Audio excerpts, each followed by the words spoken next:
मैं विकास कुमार आप सभी का स्वागत करता हूं my YouTube channel Mathura coaching centre में। तो दोस्तों आज हम देखने वाले हैं एसएससी जीडी आरपीएफ और एनटीपीसी के लिए दोस्तों टॉप 5 मैथ के क्वेश्चन। चलिए दोस्तों आज की क्लास स्टार्ट करते हैं बिना देरी के। देखिए दोस्तों क्वेश्चन नंबर 1 हमारा स्क्रीन पर आ चुका है। देखिए यदि संख्या यहाँ पर लिखी हुई है 8 से विभाज्य है तो y का न्यूनतम मान ज्ञात कीजिए। ठीक है, तो यहाँ पर आपके सामने संख्या लिखी हुई है इस प्रकार से 64, 84 y और 6। ठीक है, ये संख्या दोस्तों 8 से विभाज्य है।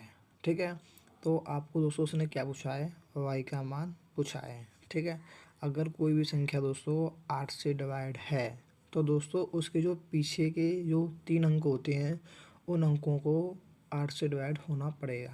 ठीक है, जैसे कि अगर मैं देखूं ये संख्या, अगर कोई आपसे पूछे कि ये संख्या 8 से डिवाइड है तो दोस्तों आपको पूरा चेक करने की ज़रूरत नहीं है, आपको बस पीछे के 3 अंक ही चेक करने होते हैं। यहाँ पर लिखा हुआ है देखिए पीछे के 4y6।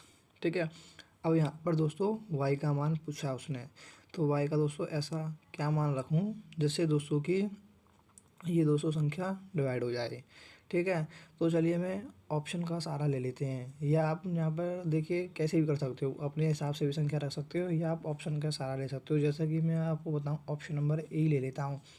अगर ऑप्शन नंबर ए लूँगा तो यहाँ हो जाएगा भाई 436। जब मैं इसमें 8 से डिवाइड करूँगा तो ये डिवाइड नहीं होने वाला है।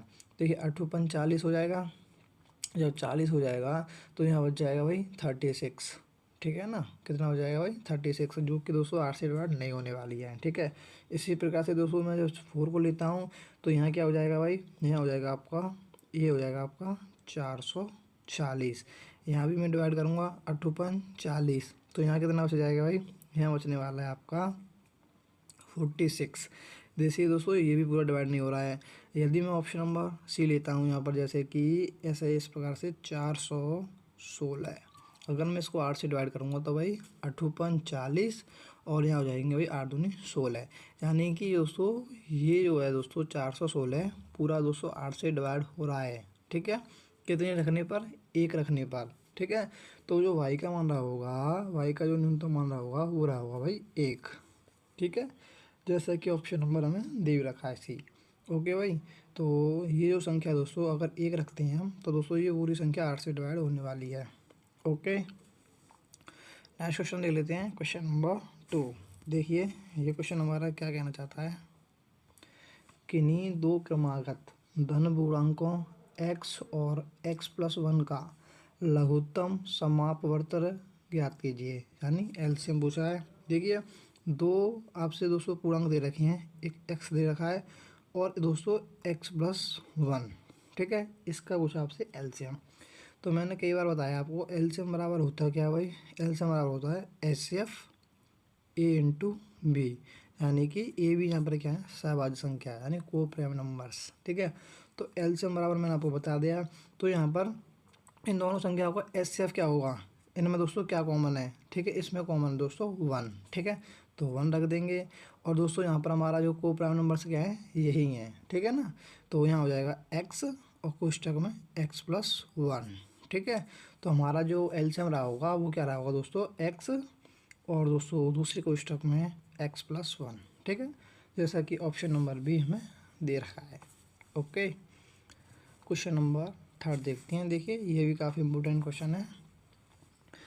दो छात्रों ने एक प्रवेश परीक्षा में भाग लिया, उनमें से एक ने, ठीक है, उनमें से एक ने दूसरे से 15 अंक अधिक प्राप्त किए और उसके अंक उनके अंकों के योगफल के 80% के बराबर हैं। उनमें से प्रत्येक द्वारा प्राप्त अंक ज्ञात कीजिए। ठीक है, तो ये क्वेश्चन ईजी है। देखिए दोस्तों इस प्रकार के जो क्वेश्चन होते हैं सॉरी भाई, देखिए इस प्रकार के जो क्वेश्चन होते हैं इनमें दोस्तों हम एक्स वाई मानकर नहीं हल करते हैं, क्योंकि दोस्तों कैलकुलेशन ज़्यादा हार्ड हो जाती है। तो ऐसे अगर क्वेश्चन आता है तो आपको दोस्तों ऑप्शन के जरिए हल करना है। ठीक है, ऑप्शन का आपको सहारा लेना होगा। तो यहाँ पर अगर मैं देखिए ऑप्शन नंबर ए ही चेक करता हूँ। ठीक है, तो क्वेश्चन में उसने बोला है 2 छात्र थे, ठीक है, उनमें से एक ने दूसरे से दोस्तों 15 अंक अधिक प्राप्त किए, ठीक है। तो अगर हमें आप चारों ऑप्शन पर नज़र मारोगे ना, तो दोस्तों 15 अधिक तो दोस्तों सभी में ज़्यादा आए हैं, ठीक है। अगर किसी ऑप्शन में जैसे कि यहाँ ऑप्शन नंबर डी दे रखा है, यहाँ 4 है, ठीक है, अगर यहाँ 20 होता, ठीक है ना, तो यहाँ पर दोस्तों 16 अधिक होते हैं, तो हम ऑप्शन नंबर ए को या ऑप्शन नंबर डी को हम काट देते हैं, ठीक है। तो बट यहाँ पर आपको दे सकते हो चारों ऑप्शनों में दोस्तों 15 का अंतर दे रखा है, जैसा कि उसने क्वेश्चन में बोला है ना कि एक ने दूसरे से 15 अंक अधिक प्राप्त किए, ठीक है। तो मैं दोस्तों ऑप्शन नंबर ए ही चेक करता हूँ, ठीक है। तो ऑप्शन नंबर में ए चेक किया, तो देखिए 5 और 20 हैं, तो देखिए दूसरा जो है दोस्तों 15 अधिक अंक प्राप्त कर पा रहा है, यानी इसने एक ने किए 5 और दूसरे ने किए 20। तो यहाँ पे आप तुम देख पा रहे होंगे 15 अधिक अंक दोस्तों प्राप्त करता है, ठीक है। और उसने क्वेश्चन में आगे देखिए क्या बोला है, उसके अंक उनके अंकों के योगफल के 80% के बराबर हैं, ठीक है। बस आपको ये लाइन और आपको वेरीफाई करनी है। उसने क्या बोला है, जो दोस्तों 15 अधिक अंक है, ठीक है, वो दोस्तों क्या है, इन दोनों के अंकों के योग का 80% है, ठीक है। समझ पा रहे हो या नहीं? इसका कहने का मतलब ये है, यानी कि ये जो दोस्तों जो 15 अंक अधिक है ये वाला, यानी मैं इसको पहला नाम दे दूँ, इसको मैं दूसरा नाम दे दूँ। जो दोस्तों पहले से दूसरा वाला 15 अधिक है, अब इन दोनों का जो टोटल का 80% है ना वो 20 है, ठीक है। अगर ये 20 आ जाता है तो हमारा option number A correct answer है, ठीक है। अब देख लेते हैं। तो मैंने का जो ऐड किया 5 और 20 कितने हो जाएंगे 25, ठीक है। अगर इसका 80% 20 आ जाता है तो हमारा आंसर यही होगा। अगर मैं 25 का यहाँ से 80% निकालूंगा तो ये कितने आने वाला है, आप कैलकुलेशन कर सकते हो। 25 चौका 100 और 4 से कट जाएगा, 20 चौक 80, ठीक है। यानी कि दोस्तों ये हमारा option number A correct answer है, ठीक है। समझ पा रहे हो या नहीं? तो दोस्तों option number A correct answer. Next question देख लेते हैं, क्वेश्चन नंबर 4। ये भी दोस्तों काफ़ी इम्पोर्टेंट क्वेश्चन है। देखिए ये क्वेश्चन क्या कहना चाहता है, एक व्यक्ति ने वस्तु ए और बी को कुल रुपये 2312 में खरीदा। उसने ए को 16% की हानि पर और बी को 20% के लाभ पर बेचा। ए और बी का विक्रय मूल्य बराबर था। ए और बी के क्रय मूल्य का अंतर ज्ञात कीजिए, ठीक है। तो ये भी क्वेश्चन ईजी है। देखिए क्या है, एक व्यक्ति ने क्या किया है, वस्तु ए और बी को दोस्तों कितने रुपए में ख़रीदा है, तो वो ख़रीदा भाई 2312 रुपये में, ठीक है। अब दोस्तों ए क्या करता है, ए को तो दोस्तों वो ए वस्तु को 16% की हानि पर और बी वस्तु को 20% के लाभ पर बेचता है, ठीक है। और क्वेश्चन में उसने आगे बोला है कि उनके जो बेचा है, उनके जो ए और बी के जो विक्रय मूल्य बराबर थे, ठीक है। तो मैंने मान लिया ए वस्तु को दोस्तों, मैंने मान लिया कि ए वस्तु का क्रय मूल्य ए ही था, ठीक है। ए वस्तु का जो क्रय मूल्य था वो मैंने मान लिया ए ही था, ठीक है। तो अब ए है, ठीक है। तो ए वस्तु का ए क्रय मूल्य है।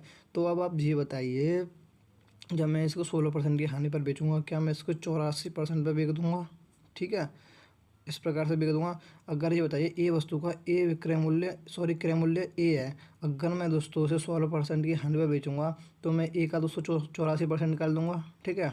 उसी प्रकार से बी को दोस्तों कितने में बेचता है, 20% के लाभ पर, तो मैं बी का क्या निकाल दूंगा 120%, ठीक है। तो ये दोस्तों हमारे बिक गई वस्तु, ठीक है। ये क्या दोस्तों हमारा एस पी हैं दोनों। तो उसने बोला है एस पी दोस्तों ए और बी के एस पी दोस्तों बराबर हैं, तो मैं इनको इक्वल दे दूँगा, ठीक है। तो यहाँ से हम अब कैलकुलेशन करेंगे, 100 से 100 कट जाएगा और 12 सत्ते 84, 12 से कट जाएगा 10, ठीक है। यहाँ से अगर मैं ए और बी के रेशियो निकालूंगा तो कितना निकल कर आ जाएगा भाई, यहाँ से निकल कर आ जाएगा ए का रेशियो हो जाएगा 7, 10 और बी का हो जाएगा 7, ठीक है। तो अब हम यहाँ पर देख सकते हैं हमारे जो क्रय मूल्य के रेशियो आ गए हैं 10:7, ठीक है। अगर मैं इनका टोटल देखूँ तो भाई कितना है, ए और बी के सीपी का ये है दोस्तों 70 है, ठीक है। पर दोस्तों क्वेश्चन में अगर मैं टोटल में देखूँ तो कितना दे रखा है 2312। तो दोस्तों जी इसका कितना गुना है, तो आप यहाँ पर डिवाइड करके देखोगे तो ये दोस्तों हो जाएगा आपका 17 एकम 17 और 17 × 51 और यहाँ हो जाएगा 17 × 6 = 102, यानी कि 136 गुना है, ठीक है। उसने दोस्तों क्या पूछा आपसे, ए और बी का क्रय मूल्य का अंतर। तो ए और बी का क्रय मूल्य का अंतर देखिए आप ऐसे भी निकाल सकते हो, 136 गुना है तो ये वैल्यू ये दोस्तों आपकी 136 गुना रहे होंगे, फिर इनका अंतर करोगे, ठीक है। बट ऐसा नहीं करना है, तो यहाँ पे आप दोस्तों रेशियो का अंतर ही देख लो, ठीक है। तो यहाँ रेशियो का अंतर भाई 3 है, तो दोस्तों ये यहाँ पर दोस्तों हम 136 में ही डायरेक्ट गुणा कर देंगे, 136 इंटू 3, ठीक है ना भाई। तो यहाँ हो जाएगा भाई 6 3 18 और एक हासिल 13 3 39 और एक 40, ठीक है, यानी कि 408। यानी कि ए और बी के क्रय मूल्य का अंतर रहा होगा ऑप्शन नंबर ए 408, ठीक है। नेक्स्ट क्वेश्चन देख लेते हैं। नेक्स्ट क्वेश्चन दोस्तों हमारा क्या कहने वाला है, देखिए दोस्तों ये हमारा लास्ट क्वेश्चन है, ठीक है। और ये जो लास्ट क्वेश्चन है ये दोस्तों आपका होमवर्क के लिए है, ठीक है। और देखिए मैं आपको दोस्तों रोज़ाना आपको होमवर्क देता हूँ, बट दोस्तों कोई भी कमेंट नहीं करता है, ठीक है। तो भाई अगर यहाँ तक आप पूरी वीडियो को देखते हो तो भाई कमेंट किया करो, ठीक है, कमेंट किया करो, ओके। तो ऐसा है, वीडियो नहीं समाप्त कर देते हैं। अगर वीडियो अच्छी लगी तो लाइक करना और चैनल को सब्सक्राइब करना, ओके भाई, थैंक यू।